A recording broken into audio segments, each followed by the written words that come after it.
യേശുവിൻ്റെ ഏറ്റവും പ്രിയമുള്ള കുഞ്ഞെ, ജെറമിയ 2-ാം അധ്യായം 19-ാം വാക്യം, നിന്റെ തന്നെ ദുഷ്ടതയായിരിക്കും നിന്നെ ശിക്ഷിക്കുക, നിന്റെ അവിശ്വസ്തതയായിരിക്കും നിന്നെ കുറ്റം വിധിക്കുക.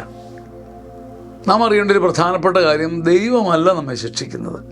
ദൈവത്തിന് ശിക്ഷിക്കാനാവില്ല, സ്നേഹിക്കാനേ കഴിയൂ. എന്നാൽ ശിക്ഷ സത്യമാണ്. ദൈവമില്ലായ്മയെ ഞാൻ തിരഞ്ഞെടുക്കുമ്പോൾ ദൈവം ശിക്ഷിച്ചു എന്നതുപോലെയുള്ള ശിക്ഷ എനിക്ക് കിട്ടും. പക്ഷെ അതിൻ്റെ രഹസ്യം ഇതാണ്, എൻ്റെ തന്നെ ദുഷ്ടതയായിരിക്കും എന്നെ ശിക്ഷിക്കുന്നത്, എൻ്റെ അവിശ്വസ്തതയായിരിക്കും എന്നെ കുറ്റം വിധിക്കുന്നത്. അതുകൊണ്ട് യോഹന്നാൻ ശ്ലീഹ പറഞ്ഞില്ലേ, മനുഷ്യൻ പ്രകാശത്തെക്കാൾ ഇരുട്ടിനെ സ്നേഹിച്ചപ്പോൾ ഇരുട്ടിൻ്റെ ഭാഗമായി പോയി. ശിക്ഷ ഒരിക്കലും ദൈവം തരുന്നതെന്നോർത്ത് ദൈവത്തെ പഴിക്കരുത്. എൻ്റെ അഴുക്കും എൻ്റെ അന്ധകാരവും എൻ്റെ അവിശ്വസ്തതയുമാണ് എനിക്ക് ശിക്ഷയുടെ കൽത്തളം തീർക്കുന്നത് നമ്മൾ അറിഞ്ഞിരിക്കണം. ശരിക്കും ശിക്ഷ നമ്മൾ തന്നെ കണ്ടെത്തുകയാണ്, ദൈവം ഒരിക്കലും ശിക്ഷിക്കുന്നതല്ല. ആമേൻ. ചങ്ങനാശ്ശേരി അതിരൂപതയുടെ ധ്യാനകേന്ദ്രമായ സിയോൻ ധ്യാനകേന്ദ്രം ഒരുക്കുന്ന അതിമനോഹരമായ സുഭഗമായ കൃപ നിറഞ്ഞ ഒരു മനോഹര ശുശ്രൂഷ, ഗ്രേസ്ഫുൾ സീനിയർ സിറ്റിസൺസ് ധ്യാനം.